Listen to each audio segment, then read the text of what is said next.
All right. Welcome to the episode. My name's Sarah. My name's Will. Original Transplants in the house.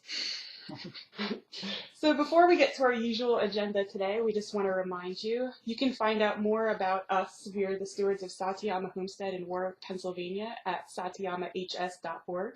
We'll also be posting this episode of the Original Transplants podcast, episode 4, at our Spreadcast site, which is spreadcast.tumblr.com. And a where SoundCloud. Yeah, where I was going to say at Spreadcast, people will be able to find a transcript with show notes and references. Mm-hmm. And then the audio will be fed through SoundCloud, exactly. Our SoundCloud account, which is under Satoyama Homestead, and you can look for the set for the Original Transplants podcast. This will be episode 4. All right, so before we get into our various homestead updates, we wanted to give a gun safety public service announcement. Because if you have listened to our podcast before or have looked at our website at satyamahs.org, then you know that Satoyama Homestead is located very close by to State Game Lands 43 in Chester County, and State Game Lands 43 has a public shooting range managed by the State Game Commission. And there was actually an accidental shooting at the public shooting range this week. An older gentleman was, as far as we know, as far as reports say, accidentally shot in the leg. So we just wanted to remind folks some basic gun safety tidbits here. Number 1, treat any gun you encounter as if it's loaded. And corollary to that, don't point the business end of the gun at anything that you wouldn't intend to shoot. And in case you're not familiar with gun hardware, know that you cannot really determine whether or not a gun is loaded by looking down the barrel. So that's not recommended either. Yes. Will, would you like to add anything to the gun safety PSA? Well, we have taken the hunter safety course. That's right. Which is a prerequisite for getting a hunting license, but not doesn't necessarily have to follow that you need a hunting license. It's a free... At least in Pennsylvania. At least in Pennsylvania. It's a free service done by private citizens who are licensed by the Game Commission. And, it's a highly recommended program. About the only preparation you need is to book it early on their website, which is fairly easy to do. You can do it online. And they have it at a variety of different areas. Some of them are just done in church basements. Some of them are done at clubs. Some of them, all kinds of different places that they're held. But the main idea is that you have a tiny exam at the end. There's people of all ages who are there. They teach you how to handle a weapon, how to look at a weapon, how these weapons work. They teach you about wild game and just ethical hunting. Ethical hunting and basic safety. It's a very good program. We've often said that we think it should be part of the just the normal life of any school curriculum or American citizen. Yeah. Educational curriculum. It's very educational and it's very well done. So we all could probably benefit from that. And I definitely think so. I think the likelihood of unintentionally encountering a gun in our culture is relatively high. Yeah. We're a very It's an educational suggestion that you look into the hunter safety course. In addition to registering ahead of time, as Will suggested, I believe there was also some prior reading recommendations. Yes. And at least in Pennsylvania, their hunter safety guide is available online as a PDF file for free. Yes, I believe they make you read like chapters 1, 3, and 17 or something like that. Wow, it's oddly specific. It is very specific, but I mean those are the very basic. So yeah, you can find the whole manual online. I mean, if you didn't want to take the course. Yeah, so it's very, very good. And yeah, we could all benefit from that, especially in light of recent events. So gun safety PSA. Yes. Always treat a gun as if it's loaded. Don't point the business end at anything you wouldn't intend to shoot. And you can't tell whether or not it's loaded by looking down the barrel, which is quite dangerous. Yes. All right, that concludes our gun safety PSA. Will, would you like to give an apiary update, since I know you did an inspection today? Yeah, I did an inspection today, although your chickens were just at the window watching us do the podcast, so... That's true. That's true. But anyway, I'll do the apiary update. Today I noticed that the ornery hive, which we talked about, my two hives I nicknamed them the friendly and the ornery hive, because only one of them has actually stung me. I'll let you guess which one that was. And I saw that they weren't really active, whereas the friendly hive was extremely active today. They looked really thrilled to be out and about. Now, we've had very little rain for the past week, 2 weeks maybe, So I think there's a lot of flowers that are blooming. I think a lot of the plants are drinking up the sunshine and probably advancing to a flowering stage. So whatever they found, they were bringing it back. The ornery hive was not. The ornery hive was very lackadaisical, and then around noon, when I went and checked, noon to 1, they were almost completely inactive. So I cracked them open, and I did see. I mean, they've had a reduced population for a while, and as one of the previous podcasts, I think it was number 3, said, possibly number 2, I've put some eggs in there, and I did that again. But I did see a hive beetle in there, just one, in a corner, which is normal behavior. The bees force them into different corners. Nobody puts beetle in the corner. So apparently bees do. The bees do. So I'm a little bit concerned. I mean, hive deaths happen a lot in the summer because all of the mites and the beetles and the moths and all the wildlife starts to come into its own right in the middle of the summer, right about now. Which coincides with the dearth. Coincides with the nectar dearth, so the populations are brought down, and so they can really do a number on the hive. Fortunately, and you'll see in the post that we did on Spreadcast recently, like having 2 hives is a very good idea, and one of the reasons is you can move the eggs from one to another, and you can compare and contrast how they're operating. So it used to be that the ornery hive was the stronger one. I can't tell if they swarmed, if maybe they lost the queen.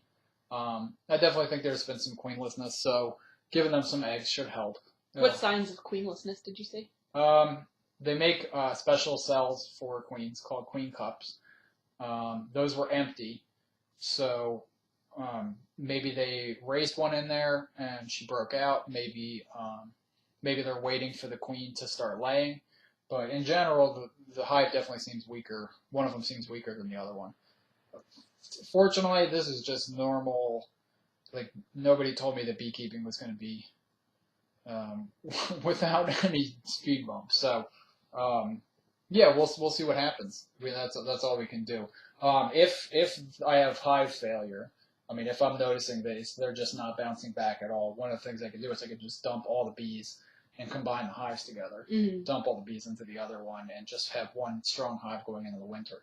Not what I prefer, but that's one of the advantages of having 2, is you can reinforce them. I didn't see any real signs of disease, like big signs of disease. I kind of was expecting wax moths. I didn't see any of them.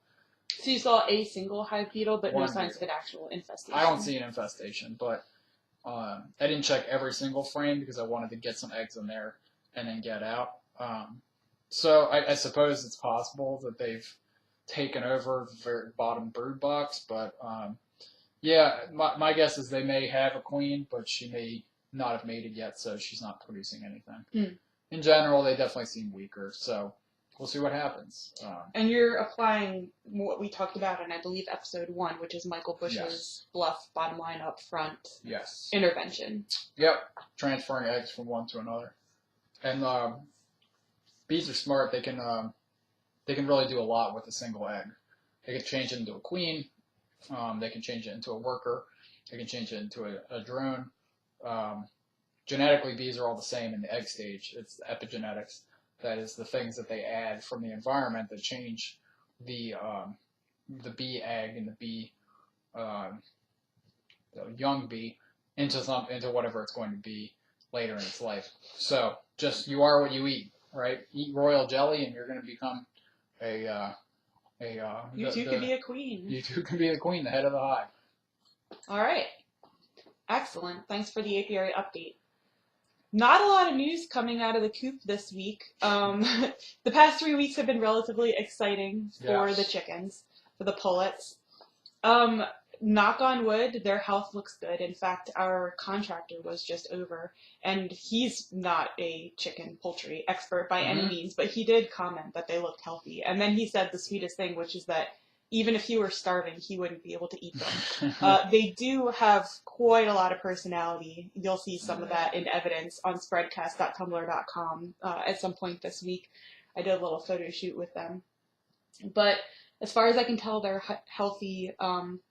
You know, as I approach them, I look for any behavioral indicators of failing health, but they're all very vital. They're all very curious. They're all very active. They all get very excited as I approach the coop because they assume I'm either bringing some kind of fresh food or letting them out. Because as listeners will recall, they're now sort of on supervised visitation with the yard as opposed to being able to run amok from morning until night, which they were doing for a few weeks prior. But I feel like us grabbing them and taking them back to the coop, when they get too far into the road, which we've been doing for the past week, I think it helped. I think they kind of realize that every time we get that far over towards the road, we're just getting the humans intervene. Yeah, so we better not do that. So I just found them behind the house, just away from the road. It's closer to the woods, but they seem to be exploring a little bit in a different direction, which is good. Not the neighbor's yard. But they're still very curious. They're still foraging. They're still eating, wild leafy greens and weeds and bugs. So appetites are good. Eyes are clear and alert. I'm looking at their feet for any signs of mite infestation. Or bumblefoot, which is a condition they can develop when basically staphylococcus, which naturally occurs on their bodies, gets into small cuts and abrasions in their feet. No sign of bumblefoot. Everybody's walking around, pecking around. There's no limping. There's no sign of discomfort.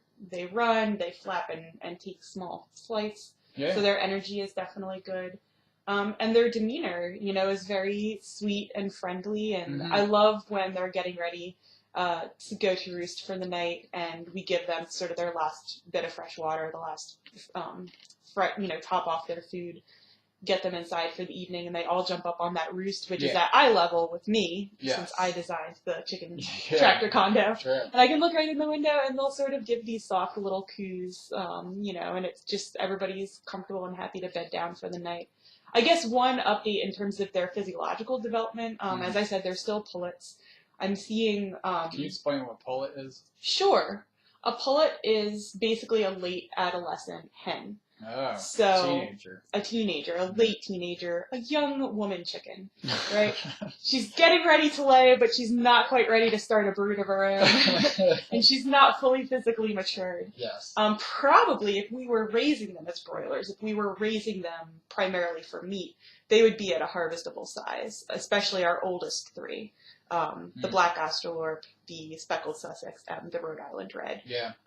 Their weight gain has really stabilized and slowed down. I would say I haven't noticed a lot of size increase with them, and at this point, their combs and wattles are developing and emerging. Yeah. The youngest is about 10 days younger. That's our Americana, and she is probably still putting on some meat weight. Her comb is still, and her comb is still a lot smaller. It's just emerging, and I don't really see anything of her wattle yet. I do think we're far enough along at this point that we can possibly say we don't have roosters, although that window is still open. My internet research, extensive, 15 minutes sitting outside with my phone, says that I think we're okay on a rooster. Yeah, we don't. There's a couple different signs, which are hackle feathers, sickle feathers.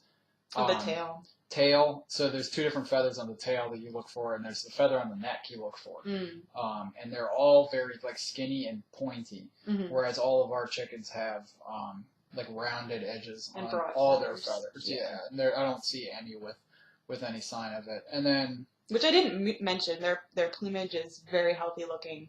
Not a lot of broken feathers. No signs of mites or any kind of infestation. No dander, nothing like that. So. Yeah. They're looking good. Yeah, so that's the chicken update, the pullet update. Yes. I also have a bit of a landscape update, and I don't know if you want to chime in on this at all. I'm getting really excited. I'm seeing a lot of cool volunteer wildflowers and plants. I did plant a set of cultivated ground cherries, also called husk tomatoes. They're, I believe, in the nightshade family. But we have some volunteer ground cherries coming up over by the ornamental bed that we affectionately call Mulch Mountain, because that's exactly what it looks like. Yeah. And they're just a gorgeous plant, and produce an edible fruit. The husk tomato, the ground cherry, is an edible fruit. I also had a plant emerge in the back along where our turtle heads are, and those are cultivated native wildflower that we planted. But I believe it's some kind of lobelia, like a blue lobelia. It's a gorgeous stalk of purple flowers, and I wish I had a better botanical vocabulary to really accurately describe what it looks like, but we'll post some pictures of that online. Obviously, we've got a ton of wild carrot, which most folks know of as Queen Anne's lace. And we've got those volunteer purple coneflowers, or the purple echinacea. We had tried to transplant a cutting or a division of echinacea, as well as plant some seeds. We just kind of scattered some seeds in the area we're trying to cultivate as a wildflower garden. I don't even know if there were seeds, honestly. Exactly. So none of that came up, but then I was doing that weeding and trimming down by the gravel driveway, and sure enough, right at the end of the decorative post-rail fence, right along the driveway there by where you planted the red honeysuckle, is a purple echinacea plant. So I'm happy about that. And hopefully, you know, we can let that come in, get strong, harvest some seeds, and maybe take some cuttings eventually in a couple years. I think also with feeding the chickens all of the raspberries and blackberries, we're going to have serious raspberry blackberries all over the yard, considering the chickens are leaving their droppings everywhere they can. So. Yeah, and we already have a good amount of volunteer wineberries primarily. And then we have, you know, volunteer poison ivy and volunteer ragweed. It's all volunteer. Volunteer multiflora rose, which we pull out to manage the invasives. We need to make them fill out a form or something to be a volunteer. And some of the other things, obviously we have a lot of mullein, lamb's ear, tall wild lamb's ear. We have a lot of jewelweed, which is great, as we've discussed before, for poison ivy control. And we have that volunteer sunflower growing up in the middle of the mulch path right along the gravel driveway. That was and it's far ahead developmentally of the sunflowers that we planted. It is, and I would say only a quarter of the sunflowers I planted actually came in, so that's now a quarter of our plants, right? I think I only have 4 or 5.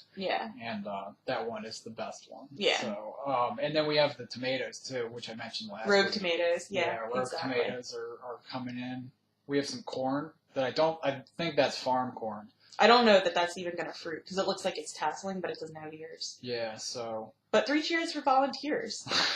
And then beyond that sort of pollinator-friendly, bird-friendly, no-mow lawn, volunteer wildflower update, in terms of a landscape update, I also wanted to give a biointensive kitchen garden update, because we're starting to get some really good harvests.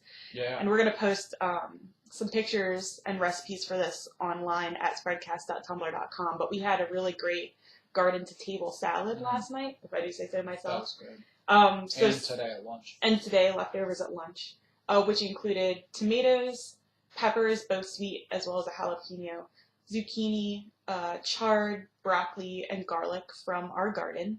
And the way I incorporated the garlic was actually in the vinaigrette that I made, which was just equal parts balsamic vinegar and olive oil, plus a few cloves of garlic minced up, plus some fresh ground black pepper and a little dash of salt.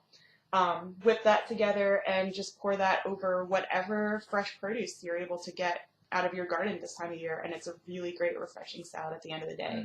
We had it with some fresh sourdough goulet, which was great, as well as lots of cheese and pepperoni, which helps replenish some of the fat stores that we burn off here. Now that we're getting into updating everyone on our homestead chores.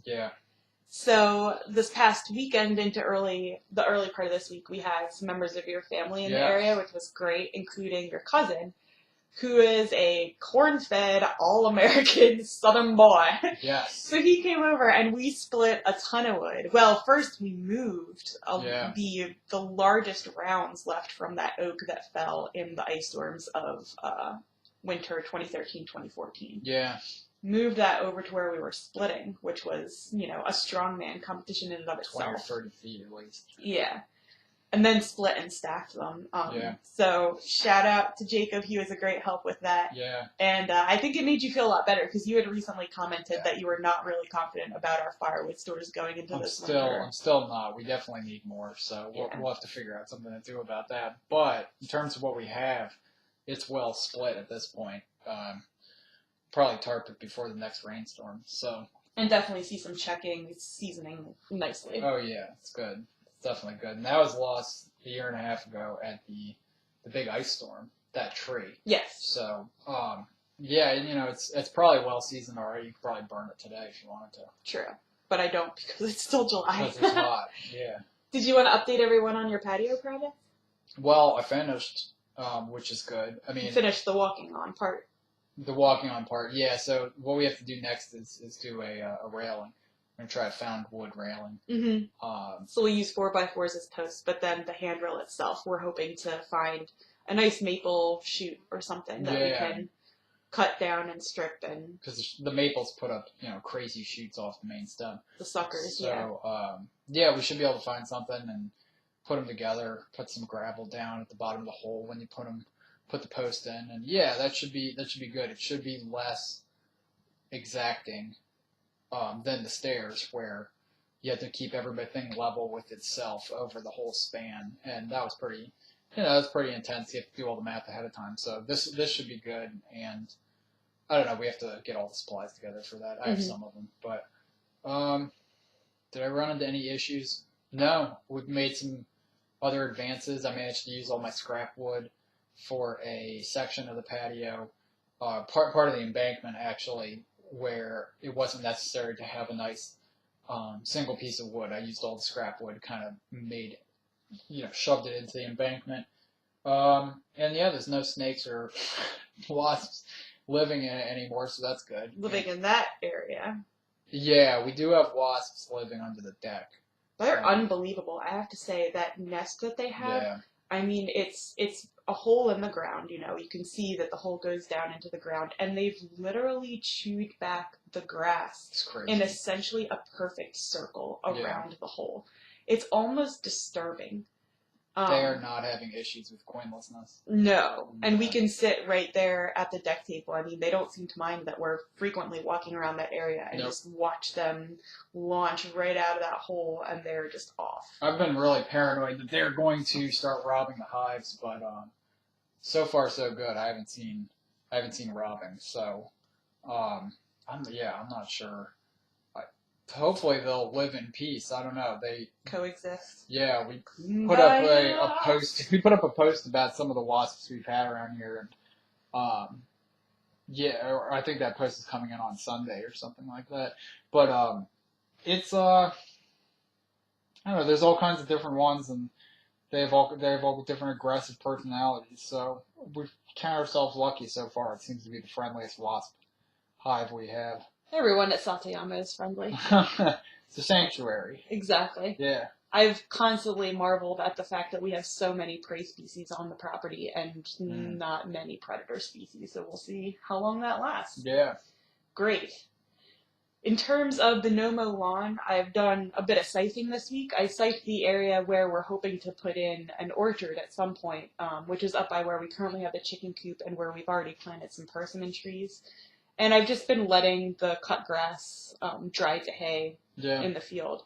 And just today I was scything around the old oak tree, old man oak, and probably will finish that section up later this afternoon. Are you going to let that hay stay there? Yeah, and then probably just rake it in around the tree. Yeah, that's a good ground cover for the tree. Because when we got here, the tree had grass going all the way up to the trunk, and our arborist actually told us not to let it do that, like to actually make a buffer around the tree, because the grass competes with the tree. Yes. Which that tree is a monster. Yeah. You would never think that the little grass could steal water from it, but it does, because their roots are in the top 18 inches or so of the soil. So. And they develop that thick colony mat of roots and vegetation. Yeah. Absolutely. So... Cool. So we've been trying to kill the grass in general, but especially back from the trees. That's one of the paths we've taken, is to mulch with leaves and dead grass around the bases of all of our trees. Because these trees need all the help they can get with all the weird oak diseases that's been coming through. So yeah, it's a good idea to give them that extra water. Yeah. And then in addition to the scything and helping out with the wood splitting, I've done a bit of food preservation this week. Yeah. So one thing that we do when we're getting ready to do any kind of backpacking is we'll actually start dehydrating leftovers. And we had some leftover curry and rice. that I basically added a bit of water, blended it down to more of a uniform consistency, and then dehydrated it as a bark, they call it, in our electric dehydrator. Break those pieces up, and when we get ready for our backpacking adventure that we're going to take probably in August, I'll vacuum seal that in some plastic vacuum sealing bags, and it's really great meal ready to eat campfire food. Yeah. In addition to that, I did some pickling and canning with cucumbers. I had a set of cucumbers that we purchased from Solly's farm, which I believe if it's not in Richboro, it's out near Richboro. Yeah. Where we were a couple of weeks ago for their delicious blueberry pancake And those were breakfast. like tiny. Those were cucumbers. probably pickling cucumbers. That was their intended purpose. Then I had a couple of cucumbers that I earned in kind doing some weeding and picking for our farmer neighbor. I must have picked either 15 or 20 gallons of cukes because we were picking them into 5-gallon buckets, and I can't remember if I filled 3 or 4, and then I filled 1 of beans. Wow. So 5 gallons of beans. And also did some weeding for them. And I found a cucumber that had just really been on the vine way too long. It was way overripe. And I thought that it would make really good big dill spears, you know. So I took that cucumber, all the cucumbers, sliced them down, cut off the soft spots. With the ones that I had let go too long, that ended up kind of cut down to a diced relish size. I also had a few that I could slice to like a hamburger slice size. And then with this enormous cucumber, which I thought was in pretty good shape, I just sliced it into spears. Cut it in half, sliced it into spears. Brined everything according to this recipe. The next day, I mixed up the vinegar, salt, brine. I also picked some of our dill. It called for dill heads, but I don't like the idea of using the heads because then you won't get seed. So I substituted with dill foliage, the green part, and some of our garlic cloves. Yeah. That's what I put in the jars. Put everything in the jars, packed them, gave them the headspace with the brine, and then canned them. And I think that was my mistake with the big pickles, which essentially have turned to cucumber mush, unfortunately. Nah, not quite. I mean, they're still in cucumber shape. They're still in spear shape. They don't have a crisp. Exactly. They don't have a crisp bite at the pickle. But I think possibly if I had just brined them and put them in a jar and not tried to seal them, they would have been okay. Okay. It was that extra 10 minutes in the canning bath to heat them up to temperature, to actually process them and seal them that I think did them in. So we're eating them because I don't like to waste things, but that was a bit of a disappointment, and I'm hoping that the other pickles are in better shape. So would you say that you should use like unripe pickles or unripe cucumbers to make the pickles? Like, would that have helped with the 10-minute? I don't know if necessarily unripe. I mean, there are simply varieties that you select at the appropriate ripeness that are pickling cucumbers. This cucumber, as I already said, was clearly on the vine way too long. The skin was starting to split. I mean, it was enormous. It was easily twice the diameter of the cucumbers that we were picking for market. Like, it looked like he couldn't sell it, which is how I got it. It looked like a zucchini, like when you leave a zucchini on a little bit too long. It was long. enormous, So that's food preservation, canning, pickling, and dehydrating. Cool. We also had mentioned a DIY herbicide that was reader submitted to Consumer Reports last week. I took that on a field test, mixed it up. So just to remind folks, the actual recipe was for a gallon of vinegar, 2 cups of Epsom salt, and I think it was a 1/4 cup of liquid dish soap. I cut that down because our spray bottle is a quart. So I divided everything by whatever that is, 8.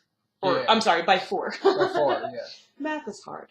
But and I took that out for a spin on some of our mulch paths with the weeds that were coming in between our driveway and our little paving stones there by the back door, as well as up on the patio and down in the gravel driveway where we're slowly spreading a new layer of gravel. Yeah. And I think it worked pretty well. I think it probably worked better than straight vinegar by itself. I do think it needs a second application, but especially in the areas that we're spreading gravel or we're going to be mulching in terms of the paths, I think it's probably just fine. So I wanted to let folks know that seemed to work out.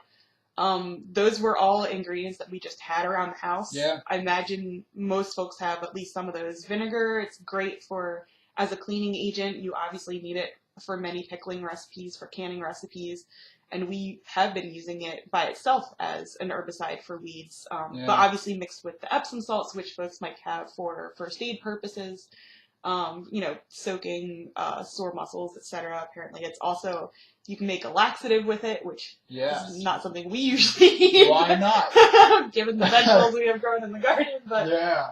So that's something folks might have in their medicine cabinets. And then I imagine if you wash dishes, you have some kind of liquid dish soap that you can use, or you could substitute some other kind of liquid hand soap. I wonder if we may play around with the ingredients, see if we can make one. You know, I'm not sure why the amounts of those other two ingredients the original recipe had in it, so it might be worth.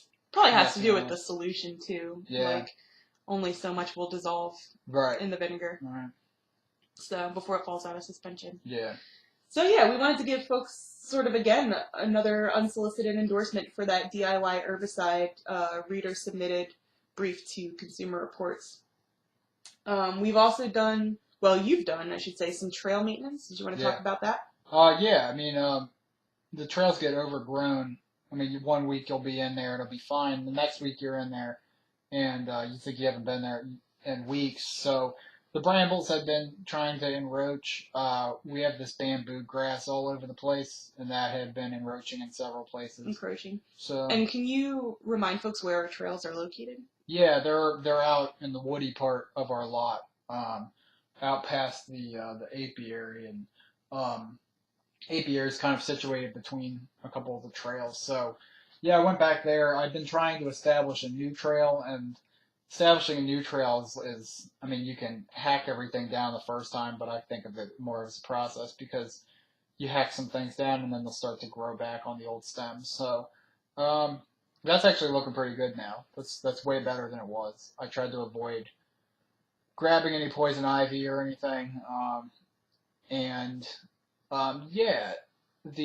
actually cleared out some more brush to a new bramble where there's a bunch of blackberries. So our blackberry picking is already super successful, but you know what? I mean, you can never have enough. You can't have enough. You can't have enough blackberries, but we're going to have more. So you can run out of time to pick blackberries, which is what we've been experiencing. Yeah, at some point you have to give up. At some point you're sick of getting stabbed in the hands and things like that. So, yeah, I cleared out some trails, started a new one, reestablished the old ones, and in general, just trying to keep it at bay so that we have a nice place to walk through. So everything's growing like crazy right now because all that rain we had, and then now all the sun we're having. So it actually might slow down if we don't get some rain soon. Mm-hmm.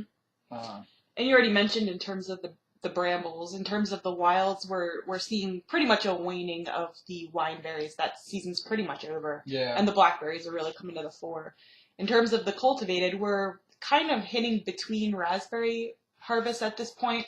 Our first harvest, our early season harvest is basically completed, and you were actually pruning some of those canes today. Yes. And then we do see flowers, and we see pollinators on the flowers for the second harvest. So I'm looking forward to that. The chickens have really, I'm kind of letting them just go around and clean off the bushes of all the ones that are too rotten for me to eat. And hopefully they're getting the Japanese beetles too, which they do like to eat. They do seem to like to eat those, which is amazing. And that's great because there's millions of them in the yard. So, welcome to it, chickens.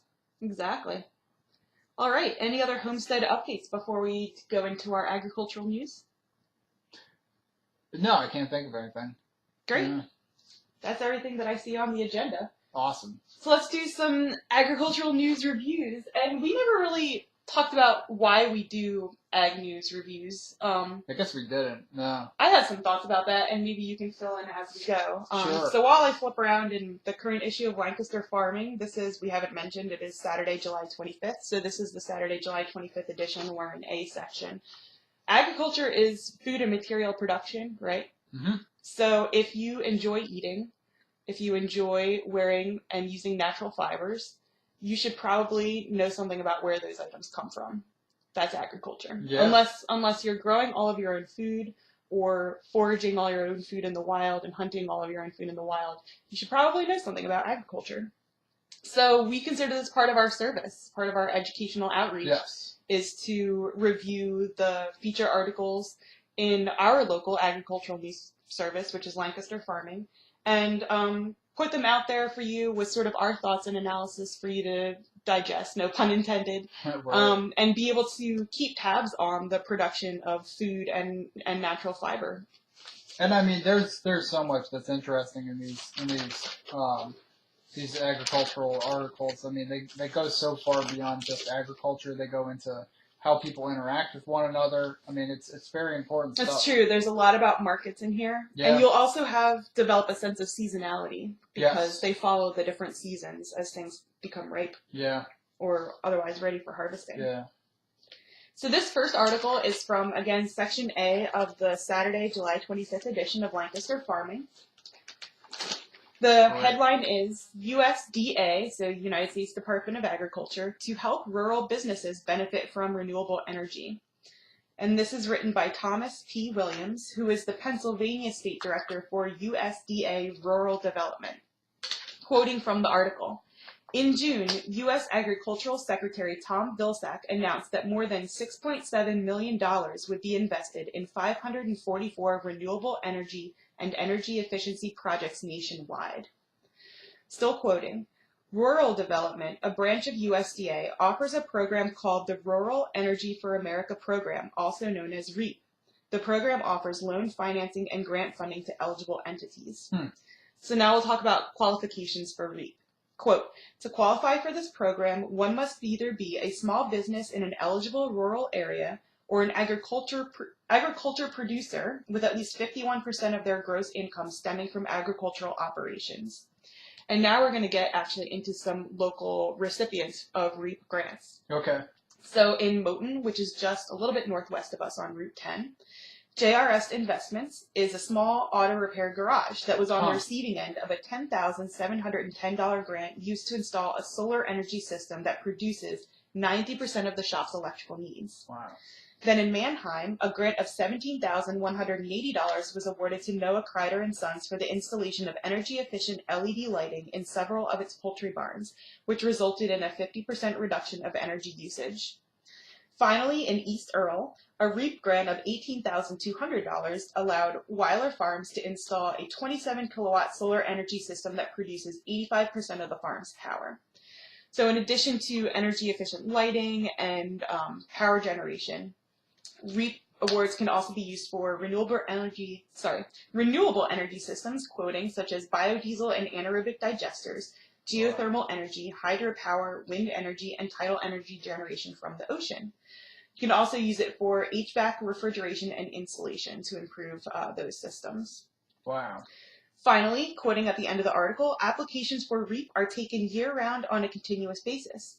For a full list of programs that Rural Development offers, visit the website at www.rd.usda.gov/programs-services. So, I mean, that could really change somebody's entire operation to have a grant like that come in, and those are big grants, too. Yep. I mean, yeah, tens of thousands of dollars given to these. Yeah, we'll link to this article in the show notes, and they give the full description of the grant amounts, the range of grant amounts. All right, flipping a little past that, still in Section A on page A10, this really cool article with the headline, Veterans Find Renewed Purpose Through Farming. This is, I guess, a syndicated article. It is written by a journalist named Audra D.S. Birch and is out of the Miami Herald. So this comes from Miami, Florida through the Associated Press. Quoting, this time 3 years ago, Matt Santos was finishing up a 4-year stint in the U.S. Navy. After deployments in Central and South America, Santos returned to civilian life in Miami, his hometown, to begin the next chapter. Now Santos, 26, is learning the world of agriculture, from the art of planting to the new technology to marketing, with the help of Florida International University's new Veterans and Small Farmers Outreach Program. The idea is to give veterans, along with minority and women farmers, the opportunity to learn or expand their knowledge of the business. Before Santos began his journey, he knew little about agriculture, but like the other students, he felt called to the land and work regulated not by man, but by the seasons. I definitely identify with that.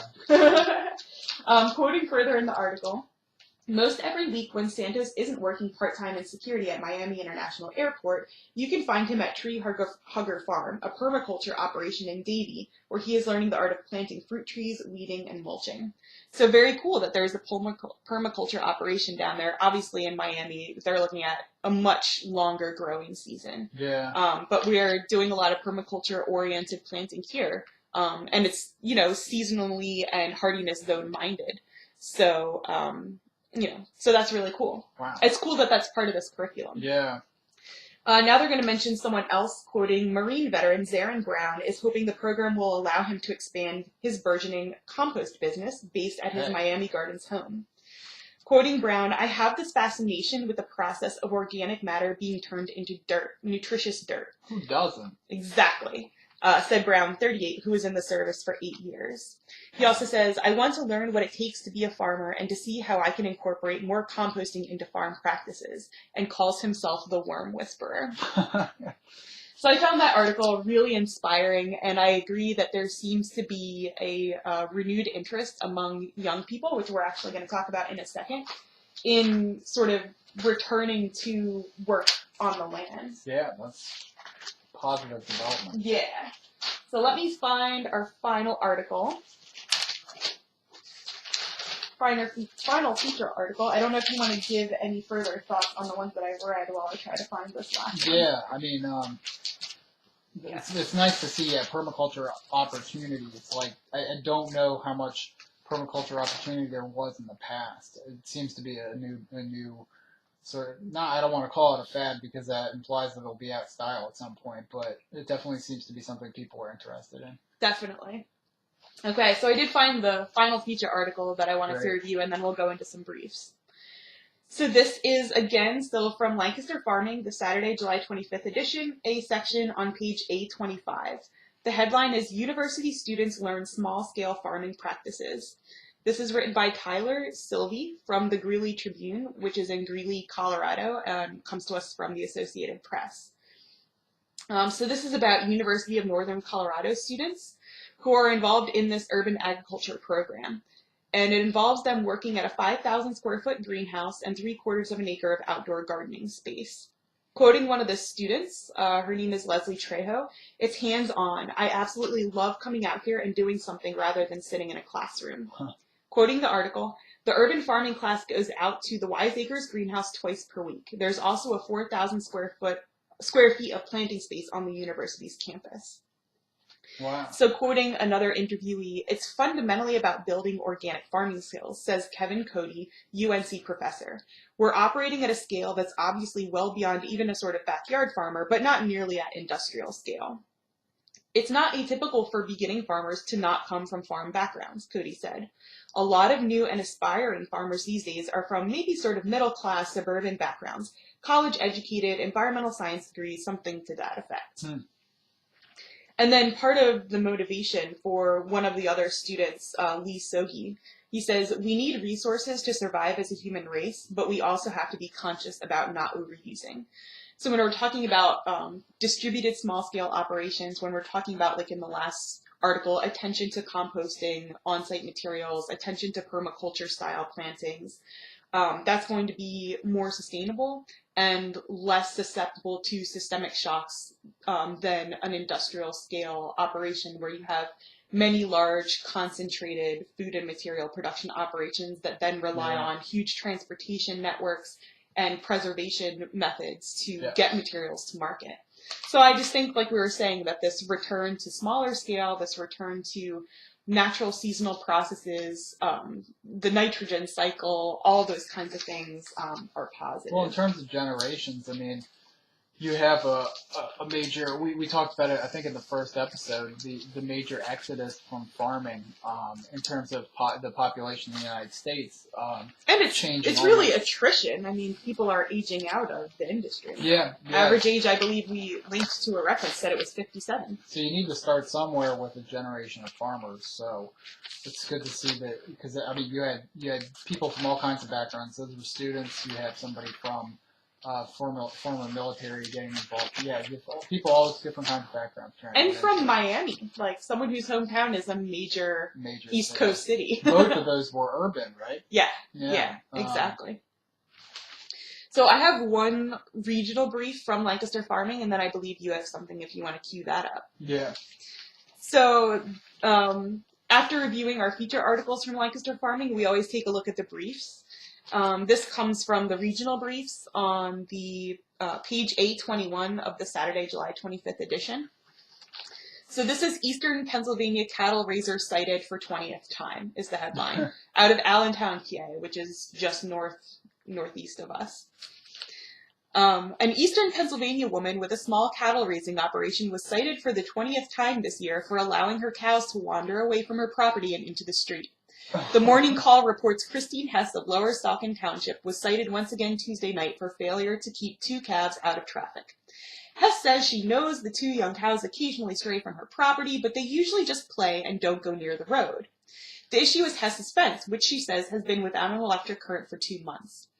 Hess says she's trying to sell her 80-acre farm and doesn't want to spend thousands of dollars to repair the fence with the next owner likely to bulldoze it. Yeah. So kind of an interesting spot to be in, and with our recent experience of the chickens getting to the road, which you can hear more about in episode 3 of the original Transplants podcast, I certainly empathize and understand the struggle to keep your livestock contained. I bet that the people in their cars were having a cow. Oh, Lord. It was another cow on the lamb situation like we had last week with Matilda. Cow on the lamb. So, yeah, all I got really is the headline here because my phone has decided to stop working. July 24th, 2015 is from newsworks.org. Manatee spotted in Delaware Canal.